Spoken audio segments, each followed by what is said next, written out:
శనివార శ్రద్ధాభిషేకంతో కళ్యాణ వెంకటేశ్వరుడి ఆలయం మారుమోగింది. శ్రీవారి కృపకు ప్రతీకగా వెలుగొందుతున్న భద్రాచలం వెంకటేశ్వర కాలనీలోని శ్రీ కళ్యాణ వెంకటేశ్వర స్వామి ఆలయంలో శనివారం ప్రత్యేక పూజా కార్యక్రమాలు భక్తి శ్రద్ధలతో జరిగాయి. ఉదయం నుంచే ఆలయంలో శుద్ధి కార్యక్రమాలు ప్రారంభమై మంగళవాద్యాల మధ్య స్వామివారికి అభిషేకాలు, తులసీ దళాలతో అర్చనలు, విశేషాలంకారంతో దర్శనార్థంగా ముస్తాబయ్యారు. అర్చకులు వేద మంత్రోచ్చరణలతో శాస్త్రోక్తంగా పూజలు నిర్వహించగా స్వామివారికి పంచామృతాభిషేకం, అష్టోత్తర శతనామార్చనలు చేపట్టారు. అనంతరం ప్రత్యేక నైవేద్యాలు సమర్పించటంతో ఆలయం నైవేద్య సుగంధంతో మురిసిపోయింది. హారతుల అనంతరం తీర్థ ప్రసాదాల పంపిణీ జరిగింది. పుట్టినరోజు, వివాహ వార్షికోత్సవం వంటి శుభ సందర్భాలను పురస్కరించుకుని కొందరు భక్తులు స్వామివారికి సాంకేతికంగా సమర్పణలు అందించారు. ఈ సందర్భంగా ఆలయ ప్రాంగణంలో పుష్పాలతో, దీపాలతో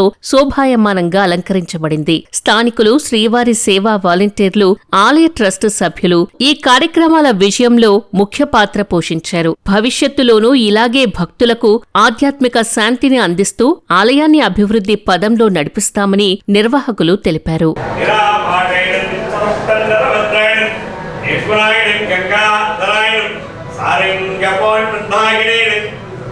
స్థాయినం వరప్రావేగాత్ ప్రేరణ నీలబంధమేనమాం ఆత్మలోకభయప్రాయణం ఆకాశరాజప్రదాయనం యోగరుత్పత్ప్రాయణం దామోదరాయణం జగత్పలాయనం పావాగ్నేయం భక్తవత్సలాయనం విక్రమాయణం శంశుమారాయణం జితా ముక్తశిబిరాయణం చిక్కవాజ్వలశకర కింకినాచరణం నీలామేఘస్య వదనమేనం విరుళార్చనప్రియాయనం జగద్వ్యాపురేణం జగత్కర్తేనం జగష్టువేణం దాశారాయణం దిశరమణేనం దేవకీనందరాయణం జ్ఞానృతాఢ్యేయం సీతాప్రసమనిగాయ వనమానేనం ప్రగస్తమస్తకాయనం అశ్వారుణేనం కప్యదారణేనం ధనార్చనమస్తకాయనం కస్తూరేంద్రగజ్వారాయణం సత్యదానందరూపాయనం యజ్ఞరూపాయనం యజ్ఞముక్తిరూపాయనం పరమేశ్వరాయణం పరమాత్మప్రాయణం శాంతాయనం శ్రీమతేనం శుభేనం ఓర్ధండవిక్రాయణం ఆత్మబ్రహ్మణేనం జగదీశ్వరాయ నమః శ్రీ గురునాథేర్వేస్య వెంకటేశ్వర స్వామినే నమః.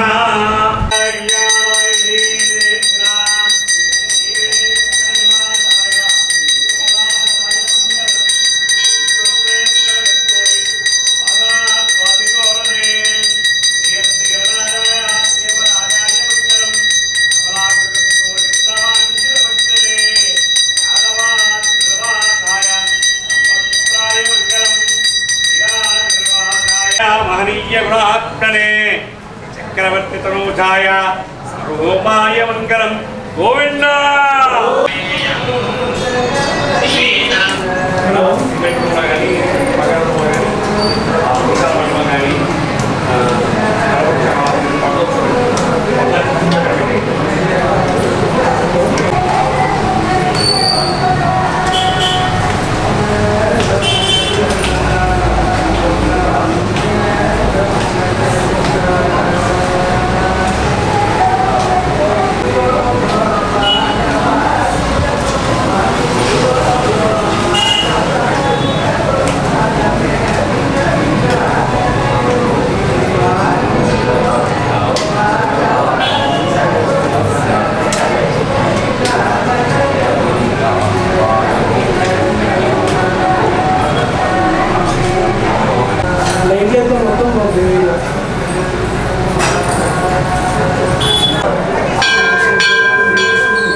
స్థానం బ్రహ్మాండే నాస్తు కించన వెంకటాద్రి సమో దేవో నభూతో నభవిష్యతి కళ్యాణాద్భుత గాత్రాయ కామిదార్థప్రదాయినే శ్రీమద్వెంకటనాథాయ శ్రీనివాసాయ మంగళం. జై శ్రీమన్నారాయణ. మన భద్రాచల క్షేత్రంలో సీతారామనగర్ కాలనీ వీం చేసినటువంటి శ్రీ కళ్యాణ వెంకటేశ్వర వారి దేవాలయం శనివారం సందర్భంగా భక్తులు అధిక సంఖ్యలో వీచేసి స్వామివారిని దర్శించుకొని అష్టోత్తర శతనామావళి పూజా కార్యక్రమం జరిపించుకున్నారు. మరి మొన్నటి 16వ తారీఖు రోజున సూర్యుడు ఉత్తరాయణంలో నుంచి దక్షిణాయనంలోకి ప్రవేశించాడు. ఈ 6 నెలలు కూడా మరల మనకు సంక్రాంతి పండుగ వరకు కూడా దక్షిణాయనం నడుస్తుంది. ఈ దక్షిణాయనం చాలా విశేషమైనటువంటిది. ఎందుకంటే తెలుగువారికి అందరికీ కూడా ఈ దక్షిణాయనంలోనే పండుగలు ప్రారంభమవుతాయి. మొదటిగా తొలి ఏకాదశిని, ఆ తర్వాత వరలక్ష్మి వ్రతము, వినాయక చవితి వ్రతము, ఆ తర్వాత దేవి శరన్నవరాత్రి మహోత్సవాలు అని చెప్పని మొదలగు ఇలాగా ప్రతి నెల కూడా మనందరికీ పండుగలే వస్తుంటాయి. మరి చాలా విశేషమైనటువంటిది ఈ దక్షిణాయనం. ఉత్తరాయణం అనేది కేవలం ఆలయాల ప్రతిష్టకు మరియు శంకుస్థాపన చేసుకోవడానికి చాలా విశేషమైనటువంటి ఉత్తరాయణం. ఈ ఉత్తరాయణంలోనైతే మనం ఆలయాలు ప్రతిష్ట చేసినట్టయితే దేదీప్యమానంగా ఆ సూర్యుడు తూర్పున ఎలా ప్రకాశిస్తూ 1000 కిరణాలతోటి ప్రకాశిస్తాడో ఆలయాలు కూడా ఈ ఉత్తరాయణంలో ఎవరైతే ప్రతిష్ట చేస్తారో అలాంటి ఆలయాలన్నీ కూడా దేదీప్యమానంగా ఆ 1000 కిరణాలుగా వెలిగినట్టుగా మన ఆలయాలు కూడా అలాగనే వెలుగుతాయి. ఆ స్వామివారు కూడా మనను అలా దీవిస్తాడు. మరి మొన్నటి జూన్ 6వ తారీఖు రోజున జ్యేష్ఠ శుద్ధ ఏకాదశి రోజు మరి స్వామివారి విగ్రహ ప్రతిష్ట జరిగింది. మరి ఆలయం కొత్తగా నిర్మించుకొని ప్రతిష్ట చేయడం జరిగింది. మరి అది నిన్నటికి 40 రోజులు పూర్తయినవి. మరి రేపటి సోమవారం రోజున ఏకాదశి రోజు స్వామివారికి విశేషించి 108 కలశాలతోటి విశేష అభిషేకము మరియు శ్రీనివాస మూలమంత్ర హవనము, వైనతే హవనము, మనం మరి ధ్వజస్తంభం కొత్తగా నిర్మించుకొని దానికి ఇత్తడి తాపకం చేయించుకున్నాము. మరి దాన్ని వచ్చినటువంటి వర్కర్స్ అందరూ కూడా దాన్ని తొక్కారు. తర్వాత దానికి ఉన్నటువంటి ఆ మేఘాలను కూడా తీయడం జరిగింది. కనుక వాటన్నిటిని కూడా శుద్ధి చేయడానికై వైనతే హవనం కూడా జరుగుతుంది. మనకు సోమవారం రోజు ఉదయం 7 గంటలకు విశ్వక్షేణ పూజ, పుణ్యాహవాచనము, దీక్షాధారణ, అంకురారోపణము, శ్రీనివాస హవనము, వైనతేయ హవనము జరిగిన తదనంతరం సుమారుగా 10 గంటల ప్రాంతం లోపల శ్రీ స్వామివారికి 108 కలశాలతోటి 108 ద్రవ్యాలతోటి విశేషించి అభిషేకం జరగనున్నది. కావున భక్తులందరూ కూడా ఈ అభిషేకంలో పాల్గొని స్వామివారి కృపకు పాత్రలు కావాల్సిందిగా కూర్చున్నాము. అదేవిధంగా గత 3 వారాల నుంచి కూడా మీకు చెప్తున్నాను, మన ఆలయం ఇంత భారీ ఎత్తున పెద్ద ఎత్తున కట్టుకోవడం, అందంగా కట్టుకున్నామంటే ఇదంతా మీ అందరి చలవని, మీరు అందించినటువంటి ఆదరణ, అభిమానము, ధన సహకారము, తర్వాత శ్రమదానం కూడా చేశారు.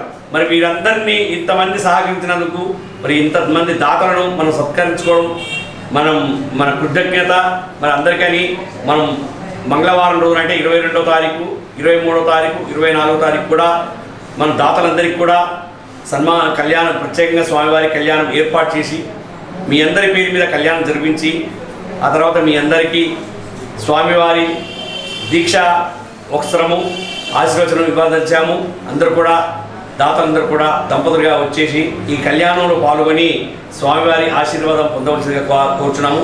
దాతలే కాదు, మిగతా భక్తులందరూ కూడా వచ్చి స్వామివారి కళ్యాణం తిరిగించి అన్నప్రసాదం స్వీకరించవలసిందిగా కోరుచున్నాము.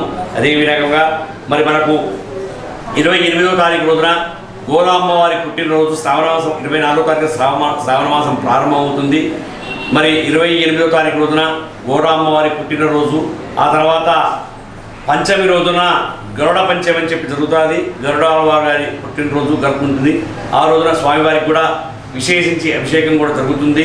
అందరూ కూడా స్వామివారి గరుడ పంచమి రోజున వీచేసి స్వామివారి గరుడవారి యొక్క అభిషేకాన్ని తిలకించి స్వామివారికి ఒక పాత్రలు కావాల్సిగా కూర్చున్నాము. అదేవిధంగా చాలా కాలం అవుతుంది మీ అందరూ చెప్పలేక గోమాతను సేవించండి, గోమాతను పూజించండి. గోమాత లోపల ముక్కోటి దేవతలు కొలువుంటారని ప్రతి వారం చెప్తున్నాను. మరి ఈ ఆలయ నిర్మాణం లోపల మనం ఈ విషయాన్ని చెప్పుకోకుండా ఆలయం అభివృద్ధి గురించి చెప్తున్నాము. మరి ఒక గోమాతను కాపాడితే ఆ గోమాత మనను, మన పిల్లలను, 7 తరాల వాళ్ళను, మన ముందున్నటువంటి 7 తరాలు, మన తర్వాత 7 తరాలను కూడా చల్లగా చూస్తానని చెప్పంటూ దీవిస్తుంది. మరి అలాంటి గోమాత మీద అనేకమైనటువంటి జరుగుతుంది. ఆ గోమాతను ఉదక తీసుకెళ్ళి చంపేయడం, దాన్ని చేయడం జరుగుతుంది. అంతేకాకుండా కొంతమంది గోమాతను కాపాడుకుంటూ ఆవులను కాపాడుతూ ఆవు యొక్క పాలు తీసుకోవడమా, లేదా ఇంకా కొంతమంది ఏం చేస్తున్నారంటే ఆ గోమాతలను కాపాడుతూ సమయ సందర్భాన్ని బట్టి, అంటే పండుగలు పబ్బాలు వచ్చినప్పుడు వాటిని ఇతర వారికి అమ్ముకోవడం. అంటే పల్లెటూళ్ళలో మేకలు, గొర్రెలు, కోడి పిల్లలు కాచుకొని అమ్ముతుంటారు. ఆ విధంగా కూడా తయారైంది. ఎందుకంటే మనకు ప్రతిష్ట ముందు జూన్ 1వ తారీఖు రోజున సుమారుగా 1, 2, 3 తారీఖులలో మన ఆలయానికి పరిసర ప్రాంతంలో ఒక గోమాత నిండు చూలాలు అది వస్తూ దానికి మరి లోపల కొంచెం ఇబ్బందికరమైనటువంటి జబ్బు చేసింది. ఆ జబ్బు వల్ల అది కాన్పు సరిగ్గా కాక దాని గుడ్లమాయ బయటకు వచ్చేసి 1 రోజున్నర పాటు కూడా చాలా అవస్థ పడుతూ 2వ రోజున ప్రాణం ఇడవడం జరిగింది. ఆ పాప దానికి ఒక ఆడపిల్ల కూడా పుట్టింది, దూడపిల్ల పుట్టింది. ఆ దూడపిల్లకు మేము మన దగ్గర ఉన్నటువంటి కమిటీ భక్తులు అయితేంది, పారాయణ భక్తులు, గుడికి వచ్చినటువంటి భక్తులందరూ కలిసి దానికి దాన సంస్కారాలు చేసే గోదావరి నదీ తీరంలో. అయితే ఆ ఆవుకు సంబంధించినటువంటి మనిషి మరి 2 రోజులు చూసినా కూడా మరి కమిటీ చేసినా కూడా ఎవరు రాలేదు. ఆ తర్వాత దాన్ని గోదావరికి తీసుకెళ్ళిన తర్వాత ఇది మాది ఆవు అండి అని చెప్పని వచ్చాడు. ఆవును ఎట్లా చేసేవి ఏంటంటే, ఆవును సాదుకుంటున్నాండి, అది సమయాన్ని సందర్భాన్ని బట్టి నేను అమ్ముకుంటుంటాను, ఇట్లా ఆవులు కాచుకుంటూ అమ్ముకుంటానని చెప్పాను. అలాంటి పద్ధతిని ఎవరన్నా మీ దృష్టికి వచ్చినట్టయితే అలా జరగకుండా చూసి గోమాత యొక్క కాపాడుకుందాం. ఎందుకంటే గోమాత చాలా పవిత్రమైనటువంటిది. ఆ గోమాత లోపల 3 దేవతలు ఎక్కువ వింటారు. ఒక గోమాత దీవించినట్టయితే 3 దేవతలు అందుతాయి కనుక గోమాతను కాపాడండి. అంతేకాకుండా మరి గోమాతలు టోల్ గేట్ దగ్గర నుంచి మొదలు పెడితే మన అంబేద్కర్ సెంటర్ వరకు కూడా ప్రతిరోజు కొన్ని వందల గోవులు పడుకొని ఉంటాయి. మరి ఎక్కడో సుదూర ప్రాంతాల నుంచి కనీసం 500-600 కిలోమీటర్ల దూరం నుంచి బస్సులు కానీ ట్రావెల్స్ అనేక రకమైనటువంటి వాహనాలలో ప్రయాణం చేసి వస్తారు. తీర గమ్యస్థానానికి వచ్చే వరకల్లా కూడా అందరూ కూడా నిద్రమత్తులో తేలిపోయి ఉంటారు. మరి అలాంటి సమయం లోపల జరగరానటువంటి పొరపాటు జరుగుతూనే ఉన్నది. ఎందుకంటే గత నెలలో కూడా ఒక దూడపిల్ల మీదకి ఎక్కేసి దూడపిల్లను సుమారుగా 5 మీటర్ల వరకు కూడా గుంజుకపోవడం జరిగింది. మా దూడ ఆ బస్సు బయటికి రాగానే అక్కడెక్కడ చనిపోయింది. అలాంటి చర్యలు జరగకుండా ఆ రోడ్ల మీద ఉన్నటువంటి గోమాతలను మన దగ్గరలో ఉన్నటువంటి గోశాలకు, మన రామాలయం గోశాల కానీ లేదా పార్వతుల గోశాల ఉంది, అలాంటి గోశాలకు సమర్పించినట్టయితే మన పేరుతోటి ఆ గోమాతను కాపాడుతారు. మన వంతుగా ఆ గోమాతకు ఏమైనా ధనరూపకంగా, వస్తురూపకంగా సహకరించినట్టయితే మన పేరుతో కూడా గోమాతను కాపాడతారు. కనుక ఆ గోమాత మీద అత్యాచారం జరగకుండా చూడవలసిందిగా కూర్చున్నాము. జై శ్రీమన్నారాయణ, జై జై శ్రీమన్నారాయణ.